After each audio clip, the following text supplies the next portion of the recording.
Welcome to another video of Weber Barbecue. Yeah. Welcome to another video. This is Big Will from Weber's Barbecue. Next up, yeah, you guessed it, some spares on the Flagship 1100 from RecTeq Grills out of Georgia. Let's go. All right, I seasoned the ribs with Texas brisket rub. It's simple salt and pepper. I did put a little bit of Lowry's seasoned salt in it. And I used a binder this time, W sauce. Check it out. If you've never used it before, it's amazing. It does give it a little bit of a flavor to it. And I didn't do it necessarily St. Louis style. So I took a rib bone off, just trimmed it up, made it look a little bit nice and neat. And next up, it'll be on the Flagship 1100 from RecTeq Grills. And we're gonna go 1 hour extreme smoke at 180. And then we're gonna jump it up to 250 degrees until I feel I need the wrap for 30 minutes. All right, here we go. All right, the ribs are on the smoker and it's about to start up. And so what I'm gonna do is keep it on the top rack for 1 hour, or actually for the whole cook. And the reason is if I keep it down at the bottom rack, it actually is too hot. And so it gets done too fast, and I want it to low and slow. All right, next time you see it, be 2 hours in. Night.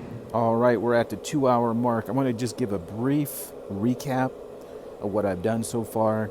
I took 1 rack of spares, trimmed them up, took the shiners off the sides of them, took the big bone at the top. I can't recall what they call that actual bone, but I took that off, rounded the spares, seasoned it. Well, I actually used a binder this time around, W sauce, seasoned it with salt and pepper and with Lowry's seasoned salt. And I put a little bit more coarse black pepper on it. And I have it on the top shelf of the RecTeq Flagship 1100. And I'm also going to be using bacon fat as well. Just like you would with brisket, use beef tallow. I'm using tallow for the ribs, but it'll be bacon fat. It's in there right now smoking. I started 1 hour at 180 degrees so I can get extreme smoke on it. After the first hour, I bumped it up to 250 degrees, and that's where we're at now. It's at the 2nd hour mark. My goal is to go without wrapping to about 5 hours total. It all depends on the color I get and how well it bends. Around the 4 hour mark, I may wrap it up for a half hour to get a little bit more tender ribs instead of just I don't want fall off the bone. I want it bite off the bone. And let's take a look at it. Looking good. This one's ready to come off and wrap up here. It's on the top shelf, and it's actually looking really good. There's the tallow, the bacon grease. We're getting really good color. I think I'm gonna bring it down to about 237. I think 250 seems a little bit too high for the pellet grill. And yeah, we'll be back in about an hour or so. And we're back at the 3 hour mark. Let's take a look and see what the ribs look like. Oh my goodness, looking real good. The color's getting where I like it. A little bit of a pullback, but not much. I may turn up the heat a little bit. We're getting good smoke on it. Very good color. I just put a little bit of a spritz on it. Looks good. And we'll go another hour. All right, it's been an hour, and let's take a look. Oh yeah, babe. It's time to wrap. Nice color. So we're gonna wrap it up. Be right back. So I did a bend test, bend not break. So because they bent really well, I'm not gonna put them back on the smoker. I'm gonna wrap them up with barbecue sauce layered on the bottom, and with the tallow, the bacon grease on the bottom to thin out the barbecue sauce, and tallow at the top. All right, wrapping them up now. It's gonna be about an hour wait, and then I'm because they're already cooked through because they bend really well without breaking. And so next up, you're going to see the end result, and I'm going to cut them up. And here you go, the end result.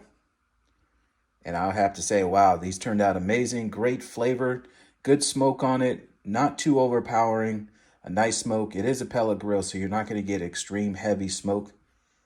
I use oak and hickory as the pellets. Turned out amazing. And I'll do a quick recap of how I smoke the ribs. Use a binder of your choice. If you want to use a binder, W sauce, Texas rib rub, or brisket rub, which is simply coarse black pepper and salt. And I let it smoke at 180 degrees, extreme smoke, for 1 hour and 15 minutes. After that, I cranked it up. And I let it go until it got the color I was looking for, and it was able to bend without breaking. And the temperature was great. I wrapped it up, let it rest for roughly about an hour and 30 minutes, almost an hour and 45 minutes, I think. Took it out, put it on the board, and here you go. The most important thing, it tastes great. So it looks good, smells great. Most importantly, it tastes great. All right, well, thanks for watching. This is Big Will from Weber's Barbecue. Please give me a thumbs up, subscribe to my channel. I'll have more cooks here on Rumble. Normally I'm over on YouTube, but I've decided to come over to Rumble instead. So you want to look me up at YouTube. I have Weber's Barbecue there. But subscribe. There'll be more of these cooks coming forward with the Flagship 1100 or my Gravity Smoker. Thanks for watching. Until next time, America, I'm out.